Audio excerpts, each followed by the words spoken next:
안녕하세요, 브라운입니다. 오늘은 엑셀 마이크로소프트 365 버전에 추가된 동적 배열과 그리고 동적 배열 데이터를 참조하는 샵 기능에 대해서 알아보겠습니다. 자, 먼저 엑셀에서는 배열 수식 혹은 배열 계산이라는 기능이 있었는데, 이전 엑셀 버전에서 배열 기능을 활용해 계산을 하려면 이런 단점이 있었는데요. 예를 들어서 이렇게 표에서 데이터 1과 데이터 2를 더해가지고 배열 기능으로 계산을 한다. 그러면은 데이터 1에는 총 12개의 데이터가 있고 데이터 2에도 총 12개의 데이터가 있을 때 데이터 1의 배열과 데이터 2의 배열을 합해야 된다 하면은 배열을 계산해서 출력할 범위도 동일하게 12개를 쭉 이렇게 드래그해서 선택한 다음에 등으로 입력하고 데이터 1에 해당하는 범위를 이렇게 쭉 드래그해서 선택하고 플러스 그리고 데이터 2에 해당하는 범위를 쭉 드래그해서 선택한 다음에 컨트롤 쉬프트 엔터를 눌러주면은 이렇게 수식에 중괄호가 표시가 되고 이 범위에 맞게 데이터가 입력되는 걸 확인할 수 있었는데, 만약에 첫 번째 셀에만 이런 식으로 배열 계산을 하면은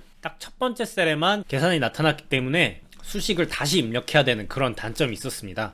하지만 마이크로소프트 365 버전에서 동적 배열 기능이 추가되면서 배열이 출력될 첫 번째 셀만 선택을 하고 이런 식으로 등호를 입력하고 데이터 1 배열 선택해주고요. 플러스 데이터 2 배열 이렇게 드래그해서 선택해준 다음에 컨트롤 쉬프트 엔터 필요 없이 엑셀이 자동으로 이렇게 배열 더하기 배열이라는 걸 판단을 해서 엔터를 눌러주면은 자동으로 배열 모양에 맞게 결과가 출력되는 것을 확인할 수 있습니다. 이렇게 동적 배열 기능이 추가되면서 첫 번째 셀을 기준으로 배열이 이렇게 쭉 계산이 되는 거를 스필링 기능이라고 하는데, 이렇게 스필링된 범위는 넘쳐 흐르다 혹은 흐르다 이런 의미를 가지고 있는 것처럼 첫 번째 셀을 기준으로 배열이 넘쳐 흐르는 그런 모양을 가지게 되는 거죠. 그래서 동적 배열 범위를 확인할 때는 이렇게 클릭했을 때 얇은 파란색 실선으로 이렇게 표시되는 부분이 동적 배열이 스필링된 전체 범위이고, 이 스필링된 범위에서 회색으로 표시되는 이 부분은 스필링된 범위라는 거고, 이 스필링 범위에서 첫 번째 셀을 클릭하면은 이런 식으로 검은색으로 수식이 바뀌면서 여기서 수식을 수정해서 전체 스필링된 데이터를 수정할 수가 있는 겁니다. 그리고 이 동적 배열을 사용할 때 주의할 점이 이런 식으로 기존에 데이터가 이렇게 입력되어 있고 여기서 G3셀을 클릭을 해주고요. 등호 입력하고 데이터 1 쭉 드래그 선택해 주시고요. 곱하기 그리고 데이터 3 쭉 드래그해서 선택한 다음에 엔터를 누르면은 행이 12개가 있고 행이 12개가 있으니까 당연히 12개 행이 필요할 텐데, 엔터를 눌러주면은 스필이라는 에러가 발생합니다. 스필 에러는 이렇게 스필링할 범위, 그러니까 총 12개 행이겠죠. 이 12개 행에서 기존에 이렇게 데이터가 입력된 셀이 있다면은 여기에는 스필링할 수가 없다 이런 에러기 때문에 첫 번째 셀 이렇게 클릭을 해서 스필링될 범위를 확인을 해주고요. 여기에 불필요한 이 셀의 데이터를 삭제를 해주면은 정상적으로 스필링 되는 것을 확인할 수 있습니다. 그래서 이 스필링 데이터를 확인할 때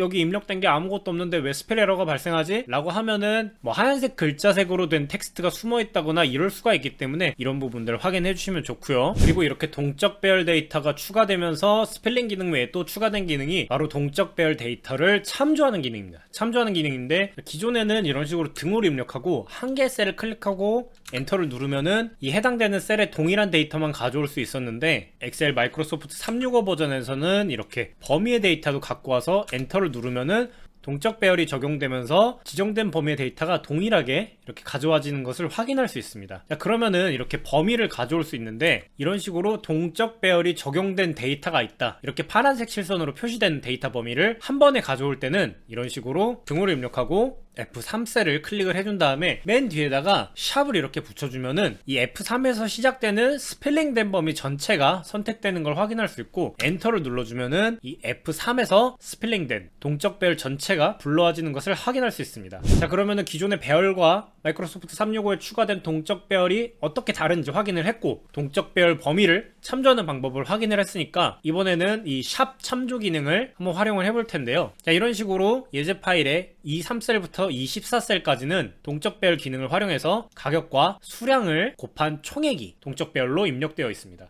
그러면은 지금 여기 C열에 해당하는 데이터는 일반 데이터고 D열도 일반 데이터, 지금 이렇게 이 셀에 입력된 데이터만 동적 배열로 적용이 돼 있는데, 이 총액을 가져올 때도 당연히 동적 배열이니까 클릭을 해보시면은 이 3셀을 이렇게 샵을 이용해서 참조를 했고, 솔트 함수를 이용해서 총액이 낮은 순서로 이런 식으로 정렬되어 있는 것을 확인할 수 있습니다. 그래서 이렇게 수식에다가 동적 배열 데이터를 참조를 할 때는 셀 뒤에 샵을 붙여서 일괄적으로 계산을 해줄 수가 있고요. 자, 그럼 그러면 총액 합계는 당연히 썸 함수를 사용을 해야겠죠. 썸 이렇게 입력을 해주시고 괄호 열고 23셀이죠. 23셀 클릭하고 샵을 입력을 해주면은 이렇게 스필링된 범위 전체가 선택이 되고, 그러다 엔터 누르면은 총액 합계가 계산이 완료가 되고요. 총액 평균은 당연히 에버리지 함수겠죠. 에버리지 함수 선택해 주시고 23셀 해주시고 샵 해주시고 괄호 닫고 엔터 누르면은 총액의 평균이 이렇게 한 번에 구해지는 걸 확인할 수 있습니다. 이게 어떻게 보면 굉장히 어려워 보일 수 있는데요. 여기 보시면은 이 순위 같은 경우에는 시퀀스 함수를 이용해서 i3셀의 스플링된 범위를 카운트 a로 세서 순차적으로 이런 식으로 순위가 입력되게 처리를 완료를 했고, 총액 같은 경우에도 솔트 함수에다가 이렇게 동적 배열 참조 기능 활용을 했고요. h3셀은 x룩업 함수에다가 이렇게 동적 배열 참조 기능을 활용을 했습니다. 그래서 데이터를 여러분들이 관리를 하고 편집을 하고 할 때 동적 배열 함수를 이용해서 계산을 하면은 여러 가지 함수의 인수들을 이렇게 동적 배열로 참조할 수 있다는 점 기억을 해주시고요.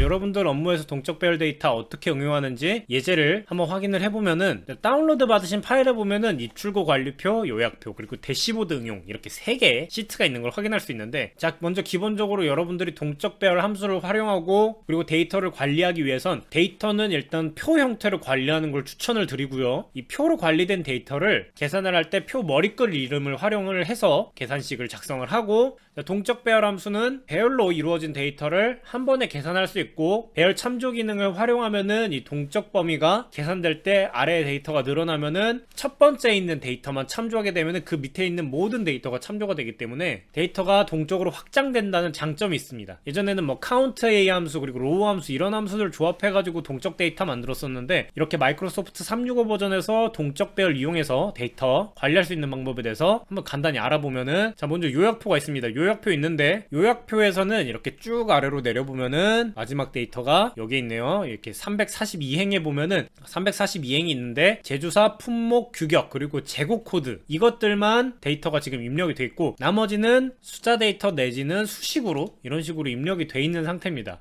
그리고 입출고 관리표 시트 이렇게 확인해 보면은 데이터가 쭉 있는데, 컨트롤 누르고 아래 눌러가지고 마지막 보면은 1579행까지 입력이 돼 있고, 그리고 컨트롤 윗방향키 눌러서 위로 와주시고요. 자, 목록표를 보시게 되면은 제조사, 품목, 규격이 있습니다. 여기 보시면은 제조사는 유니크 함수를 이용해서, 자 여기 제조사 항목이죠. 제조사 항목에 중복을 제거한 유니크 함수를 이용해서 중복을 제거를 했고요. 품목도 마찬가지고 규격도 마찬가지입니다. 자, 그러면은 지금 여기 입출고 관리표에 데이터를 추가를 하고 이 요약표에서 제조사, 품목, 규격 그리고 재고 코드 이것만 맞게 입력을 해주면은, 자, 나머지는 다 수식에 의해서 연동될 텐데, 이번에는 여기 대시보드 응용 시트 클릭을 해보시면은 제조사 미광 있죠. 그리고 요약 현재 재고가 있습니다. 요약 현재 재고가 있고 제품 규격과 제품 이름이 이렇게 쭉 입력이 되어 있는데, 이 제조사와 요약 같은 경우에는 지금 데이터 유효성 검사를 활용해서 데이터를 입력을 해놨고요. 제조사 이름 클릭을 해서 이렇게 데이터 유효성 검사 확인을 해보면은, 자 입출고 관리표의 K6 스필링 범위 참조를 했죠. 확인을 해보면은 K6 여기 제조사 유니크 함수를 이용한 여기 제조사 부분이고요. 그리고 여기 제품 부분 보면은 트랜스포즈 행렬을 바꿔주는 함수죠. 입출고 관리표에서 M6이니까 규격이네요. 그리고 여기 제품 U볼트 클릭을 해보면 입출고 관리표에 L6 동적별 참조죠. L6 확인해보면 품목입니다. 그래서 이렇게 크로스탭 표를 만들어 놨고, 제조사 이렇게 사무 클릭을 하고 확인을 해보면은 제조사 사무에 해당하는 제품, 규격 전부 다 데이터가 바뀌는 걸 확인할 수 있고, 요약에서 현재 재고 대신 입고 평균가 확인을 해보면은 이런 식으로 데이터가 바뀌고, 여기는 스파크라인 차트 입력해가지고 이런 식으로 데이터 한 번에 확인할 수 있고요. 자 그러면은 동적별 데이터 활용해서 어떻게 관리가 가능하냐. 자 제조사, 규격, 품목 전부 다 지금 동적별 참조 스펠링 범위 참조가 돼 있죠. 그래서 이거 기준으로 한번 입력을 해보겠습니다. 자 요약표 먼저 들어가시고요. 자 제조사 여기 가장 마지막에 새로운 회사의 새로운 부품의 새로운 규격을 한번 입력을 해보겠습니다. 자 324행에 이런 식으로 용운, 그리고 품목은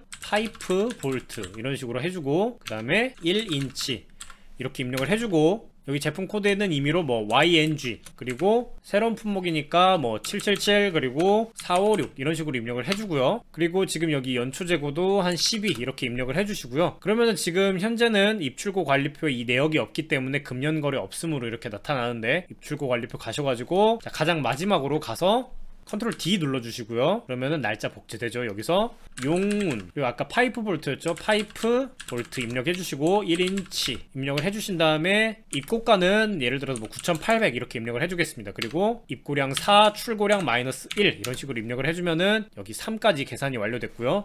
위로 쭉 올라가서 확인해 보면은 여기 제조사에 용운 추가됐고 품목에 파이프 볼트 추가됐고 규격에 1인치 추가됐네요. 추가된 거 확인하셨고 요약표 다시 들어가서 확인해 보면은 용운 파이프 볼트 1인치 추가 다 완료됐고 재고 코드 있고 자 입출고량도 이렇게 불러와줘 가지고 확인된 것 확인할 수 있고요. 자 그러면은 대시보드 응용 시트 클릭해 보겠습니다. 클릭해 보면은 자 이런 식으로 제품 파이프 볼트까지 추가된 것 확인할 수 있고요. 0.8인치부터 1인치까지 추가됐고요. 제조사도 보면은 자 용운 추가된 것 확인할 수 있습니다. 여기 C5셀 클릭하시고 쭉 드래그 해주신 다음에 컨트롤 엔터 이렇게 눌러보겠습니다. 자 그러면 지금 여기서는 제조사 성원에 해당하는 자 1인치 제품들 없고 파이프 볼트 없으니까 이렇게 지금 나타나는 거 확인할 수 있는데 스파크라인 일단 여기까지 늘려주시고요. 여기서 성원 대신에 용운 클릭하면은 용운에 해당하는 데이터는 이렇게 추가된 것 확인할 수 있네요. 그래서 이런 식으로 여러분들이 만약에 뭐 대시보드를 관리하신다거나 하실 때 동적배열 참조 기능 활용하시면은 이런 수작업으로 처리해야 되는 부분들이 어느 정도 좀 간단하게 해결되는 걸 확인할 수 있고 자, 한 가지 주의하셔야 될 점은 지금 보시면은 이렇게 테이블 이름으로 해가지고 데이터 수식들이 입력되어 있는 걸 확인할 수 있는데 만약에 이거 여러분들 채우기 핸들로 이렇게 드래그 해주시면은 에러가 발생하네요. 에러가 왜 발생했나 하면은 여기 지금 보시면 제조사인데 이거 이렇게 드래그 해주면은 위치값이 상대적으로 변하겠죠. 그래서 이렇게 D5셀 클릭해 보시면은 제조사가 아니라 품목으로 돼 있네요. 재고 요약 들어가 보시면은 제조사 옆에 품목이니까 이런 식으로 쭉쭉쭉쭉 데이터가 밀려가지고 전부 다 에러가 발생합니다. 그래서 아까 했던 것처럼 이렇게 범위 드래그해서 선택해 주시고 수식 입력주 클릭하시고 컨트롤 엔터 표 범위는 이렇게 계산한다는 점 유의해 주시면 되고요. 보셨던 것처럼 이렇게 동적 배열 이용해서 여러분들 데이터 관리하고 처리하실 때 조금 더 유연하게 하는 방법들 익혀두시면은 여러분들 업무에 조금 더 편리하게 적용할 수 있다는 점 잘 기억해 두시고 여러분들 업무에 한번 활용해 보시길 바랍니다.